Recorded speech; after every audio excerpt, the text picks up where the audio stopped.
നമസ്കാരം. ഞാനിത് പറയാൻ പോകുന്നത് സ്വിഫ്റ്റ് എന്ന് പറയുന്ന സ്പേസ് ക്രാഫ്റ്റിൻ്റെ തകർച്ചയെക്കുറിച്ചാണ്.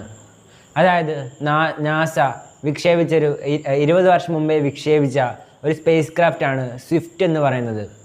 അപ്പോൾ ഈ ഒരു സ്പേസ് ക്രാഫ്റ്റ് എന്താണ് ചെയ്യുന്നതെന്ന് വെച്ചാൽ വളരെ വലിയൊരു ദൗത്യം തന്നെയാണ് ചെയ്യുന്നത്. കാരണം ഇത് ബഹിരാകാശത്തെ വലിയ വലിയ എക്സ്പ്ലോഷനൊക്കെ വീഡിയോ എടുത്ത് അത് നമ്മുടെ ഏജൻസിക്ക് കൊടുക്കുന്ന ഒരു വലിയ പ്രവൃത്തി തന്നെ ചെയ്യുന്നത് സാറ്റലൈറ്റാണ്.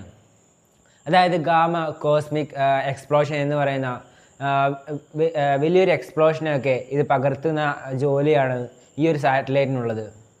അതായത് എന്ന് വെച്ചാൽ ചെറിയ സമയം കൊണ്ട് വലിയൊരു എക്സ്പ്ലോഷൻ, അതായത് ഒരു ഗ്രഹം നശിക്കുന്ന, അതായത് ഒരു ഗ്രഹത്തിൻ്റെ മരണം വരെ കാരണമാകുന്ന ഈ ഒരു കോസ്മിക് എക്സ്പ്ലോഷനെയാണ് ഈ ഗാമ കോസ്മിക് എക്സ്പ്ലോഷൻ എന്ന് പറയുന്നത്. അപ്പോൾ ഇതൊക്കെ പകർത്തുന്ന ഒരു സ്പേസ് ക്രാഫ്റ്റാണ് ഈ സ്വിഫ്റ്റ് എന്ന് പറയുന്നത്. അപ്പോൾ ഇതിൻ്റെ ഒരു തകർച്ചയെക്കുറിച്ചാണ് ഞാനിന്നിവിടെ പറയാൻ പോകുന്നത്. അപ്പോൾ എന്താണെന്ന് വെച്ചാൽ ഇതിന് സ്വിഫ്റ്റ് എന്ന് പേര് വരാൻ കാരണം എന്താണെന്ന് വെച്ചാൽ ഇതിപ്പോൾ ഏത് ദിശയിലും അപകടം സംഭവിക്കുകയാണെങ്കിൽ ആ ഒരു ദിശയിലേക്ക് പെട്ടെന്ന് തിരിഞ്ഞ് അത് പകർത്താനുള്ള കഴിവ് ഈ ഒരു സാറ്റലൈറ്റിനുണ്ട്. അപ്പോൾ അതുകൊണ്ടാണ് ഇതിന് സ്വിഫ്റ്റ് എന്ന് പേര് വന്നത്. അപ്പോൾ ഈ 20 വർഷമായി ഈ തകരാൻ കാരണം എന്താണെന്ന് ചോദിക്കുകയാണെങ്കിൽ നമുക്കറിയാം, നമ്മുടെ ഭൂമിയുടെ അറ്റ്മോസ്ഫിയർ വളരെ വ്യാപിച്ചു കിടക്കുന്ന ഒന്നാണ്. അതായത് ചെറിയൊരു അംശം പോലും വളരെയേറെ വ്യാപിച്ചു കിടക്കുന്നു എന്ന് വേണമെങ്കിൽ പറയാൻ സാധിക്കും. അപ്പോൾ ഈ ഒരു സാറ്റലൈറ്റ് നമ്മുടെ ഗ്രഹത്തിന് ചുറ്റുമ്പോൾ അതിന് ഗ്രാവിറ്റേഷണൽ പുള്ളുണ്ടാകും. അതായത് ഗ്രാവിറ്റേഷൻ കാരണം അതിനൊരു തടസ്സമുണ്ടാകും. അപ്പോൾ ഈ ഒരു തടസ്സം നീക്കം ചെയ്ത് അതിന് മുന്നോട്ട് പോകാൻ അതിന് എനർജിയുടെ ആവശ്യമുണ്ട്. അപ്പോൾ അതുകൊണ്ട് തന്നെ ഇത് വലിയ രീതിയിൽ എനർജി ഇതിന് നഷ്ടപ്പെടുത്തിയാൽ മാത്രമേ ഇത് ഓർബിറ്റ് ചെയ്യാൻ സാധിക്കത്തുള്ളൂ. അതായത് ഞാൻ പറയുകയാണെങ്കിൽ ഇത് നമ്മുടെ ഭൂമിയുടെ ചുറ്റും കറങ്ങുകയാണെങ്കിൽ വലിയ രീതിയിലുള്ള എനർജി നഷ്ടപ്പെടുത്തണം എന്നാണ് ഞാൻ പറഞ്ഞു വരുന്നത്. അപ്പോൾ അതുകൊണ്ടൊക്കെ തന്നെ ഇത് നമ്മുടെ ഇപ്പോഴത്തെ ഒരു കാലാവസ്ഥയും ഈ അറ്റ്മോസ്ഫിയറിൻ്റെ മാറ്റങ്ങളൊക്കെ വെച്ച് ഇത് വലിയ രീതിയിലുള്ള പ്രഷറാണ് ഇത് നമ്മുടെ ഭൂമി ഈ ഒരു സാറ്റലൈറ്റൊക്കെ അനുഭവപ്പെടുന്നത്. അതുകൊണ്ടൊക്കെ തന്നെ ധാരാളം എനർജി യൂട്ടിലൈസ് ചെയ്യേണ്ട ആവശ്യമുണ്ട്. അതുകൊണ്ടൊക്കെ തന്നെ ഇത് ഭൂമിയുടെ അടുത്തേക്ക് ചുറ്റി ഭൂമിയുടെ അടുത്തേക്ക് വരികയാണ് ചെയ്യുക. അതായത് ഭൂമിയുടെ ഏറ്റവും അടുത്തുള്ള അറ്റ്മോസ്ഫിയറിലേക്ക് വരികയാണ് ഇത് ചെയ്യുക. അപ്പോൾ അതുകൊണ്ടാണ് ഈ 20 വർഷമായി ഇതിന് അപകടം സംഭവിക്കുന്നു എന്ന് പറയുന്നത്. അപ്പോൾ നാസയ്ക്ക് ഇവിടെ 2 വഴികളാണുള്ളത്. ഒന്ന്, ഈ സാറ്റലൈറ്റിൻ്റെ ഉപയോഗം കഴിഞ്ഞല്ലോ, അത് നശിച്ചു പോട്ടെ എന്നുള്ള രീതിയിൽ നാസയ്ക്ക് വേണമെങ്കിൽ എടുക്കാൻ സാധിക്കും.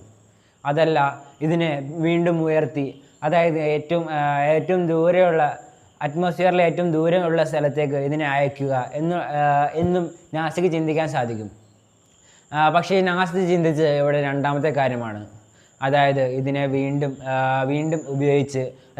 ഉപയോഗിക്കാമെന്നും അതിനെ അങ്ങ് ദൂരെ എത്തിക്കാമെന്നുമുള്ളതാണ് നാസ ചിന്തിച്ചത്. അപ്പോൾ അതുകൊണ്ടൊക്കെ തന്നെ നാസ ഇതൊരു പ്രൈവറ്റ് ഏജൻസി ഏൽപ്പിക്കുകയാണ് ഉണ്ടായത്. ഏകദേശം $30 മില്യൺ ഇതിനു വേണ്ടി നാസ ചെലവഴിച്ചിട്ടുള്ളത്, ആ ഒരു പ്രൈവറ്റ് ഏജൻസിക്ക് കൊടുത്തിട്ടുള്ളത് ഇത് ശരിയാക്കിയെടുക്കാൻ.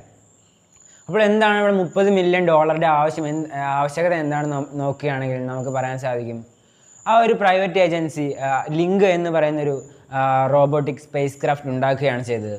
അതായത് റോബോട്ടിക് ഓട്ടോമേഷൻ സ്പേസ് ക്രാഫ്റ്റ്. ഈ ഒരു സാറ്റലൈറ്റിനെ ലിങ്ക് ചെയ്ത് അതിനെ പുറത്തോട്ട് പിന്നെയും, അതായത് നമ്മുടെ ബഹിരാകാശത്ത് നിന്നും പുറത്തേക്ക് വീണ്ടും ഓർബിറ്റിൽ നിന്നും പുറത്തേക്ക് വീണ്ടും പുറന്തള്ളുകയാണ് ഈ സാറ്റലൈറ്റ് കൊണ്ട് ഉദ്ദേശിക്കുന്നത്.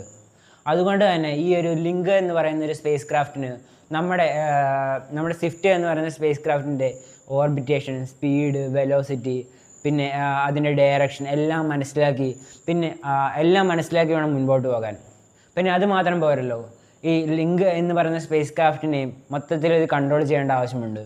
അതായത് അതിൻ്റെ പ്രൊപ്പഗേഷൻ, സെൻസസ്, ഡയറക്ഷൻ എന്നിങ്ങനെയുള്ള കാര്യങ്ങളൊക്കെ അതിനും റീഡയറക്റ്റ് ചെയ്യുകയും അതിന് മുന്നോട്ട് പോകേണ്ട ആവശ്യമുണ്ട്.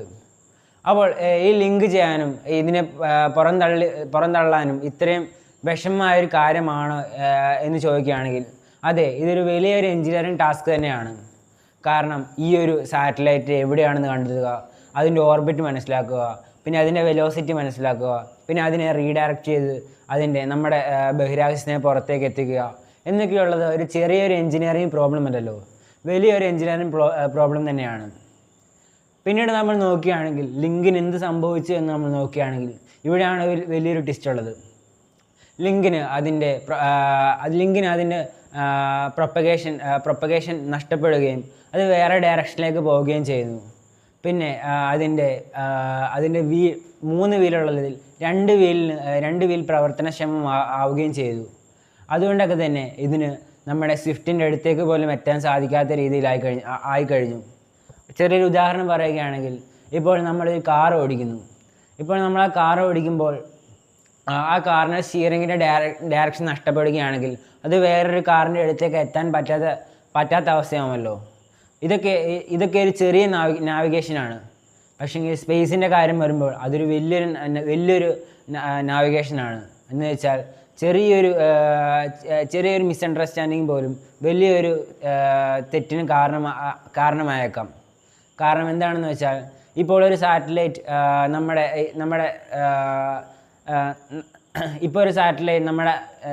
ഭൂമിയിലുണ്ടെന്ന് നോക്കുക. അതിനെ ക്രെയിൻ ഉപയോഗിച്ച് നമുക്ക് മാറ്റാൻ സാധിക്കും. പക്ഷേങ്കിൽ ഒരു ബഹിരാകാശത്താണ് ഈ സാറ്റലൈറ്റ് എന്നുണ്ടെങ്കിൽ അതിനൊരു വീലോ സ്റ്റിയറിങ്ങോ ഒന്നും തന്നെയില്ല. അതായത് ഇതിൻ്റെ ഗ്രാവിറ്റേഷൻ ഫോഴ്സ് തന്നെ പലതായിരിക്കാം എന്നാണ് ഞാൻ പറയപ്പെടുന്നത്. അപ്പോൾ ചെറിയൊരു മിസ്റ്റേക്ക് കൊണ്ട് വലിയ രീതിയിലുള്ള നഷ്ടങ്ങൾ വരെ ഈ സ്പേസ് മേഖലയിൽ ഇതിനുണ്ടായേക്കാം എന്ന് വേണമെങ്കിൽ പറയാൻ സാധിക്കും. പിന്നെ നാസ എന്തുകൊണ്ടാണ് ഈ ഒരു പദ്ധതി വിട്ടത് എന്ന് നമ്മൾ നോക്കുകയാണെങ്കിൽ പറയാൻ സാധിക്കും, ഈ സ്വിഫ്റ്റ് എന്ന് പറയുന്ന സ്പേസ് ക്രാഫ്റ്റിനെ നാവിഗേറ്റ് ചെയ്യാൻ പറ്റുന്ന ഒരു ഫോർമേഷൻ നമുക്ക് ഇതുവരെ ലഭിച്ചിട്ടില്ല എന്നാണ് നാസ പറയപ്പെടുന്നത്. അപ്പോൾ അതുകൊണ്ടൊക്കെ തന്നെ ഈ ഒരു പദ്ധതി നാസ ഒഴിവാക്കുകയാണ് ചെയ്തത്. അപ്പോൾ $30 മില്യൺ നഷ്ടമായെന്ന് ചോദിക്കുകയാണെങ്കിൽ അത് ഒരിക്കലും നഷ്ടമാവില്ല എന്ന് വേണമെങ്കിൽ പറയാൻ സാധിക്കും.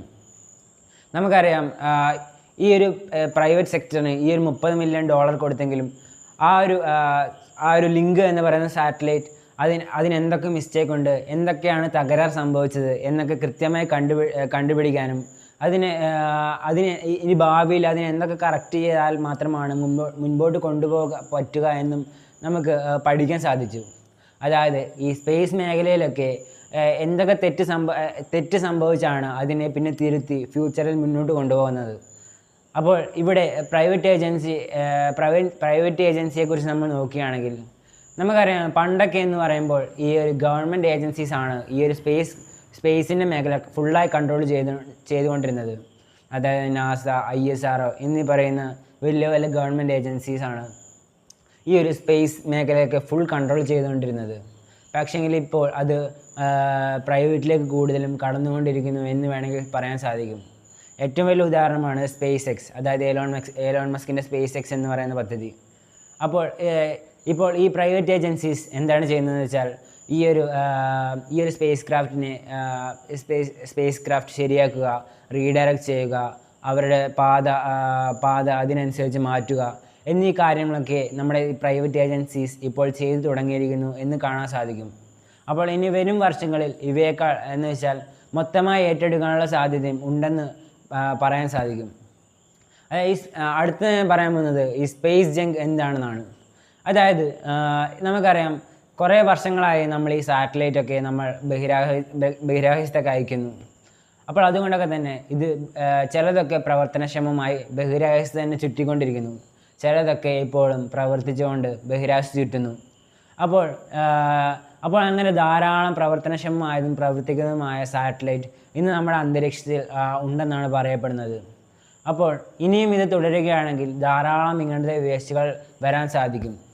അപ്പോൾ പഠനങ്ങൾ പ്രകാരം ഇനി അങ്ങോട്ട് നമുക്ക് സാറ്റലൈറ്റുകൾ അയക്കാൻ പറ്റാത്ത രീതിയിൽ വരെ ആയിക്കഴിഞ്ഞിരിക്കുന്നു. അതായത് സെക്കൻഡിൽ 7-8 കിലോമീറ്റർ വരെ കവർ ചെയ്യുന്നതാണ് ഈ സാറ്റലൈറ്റ് എന്ന് പറയുന്നത്. അപ്പോൾ ചെറിയൊരു അംശം പോലും ഈ ഒരു സ്പീഡിൽ നമ്മൾ പ്രവർത്തിക്കുന്ന സാറ്റലൈറ്റിനെ വന്നിടിക്കുകയാണെങ്കിൽ അത് വലിയ രീതിയിലുള്ള നാശനഷ്ടങ്ങൾ തന്നെ ഉണ്ടാക്കാം എന്നാണ് പറയപ്പെടുന്നത്. അപ്പോൾ നമ്മളിവിടെ ചിന്തിക്കേണ്ട എന്താണെന്ന് വെച്ചാൽ, നമ്മൾ ഉപയോഗിച്ച സാറ്റലൈറ്റ് എങ്ങനെ സുരക്ഷിതമായി നമ്മൾ തിരിച്ചെത്തിക്കാമെന്നും ഇനി നമ്മൾ ചിന്തിക്കേണ്ടതുണ്ട്. എന്ന് പറഞ്ഞുകൊണ്ട് ഞാൻ എൻ്റെ പ്രസംഗം നിർത്തുന്നു. നന്ദി.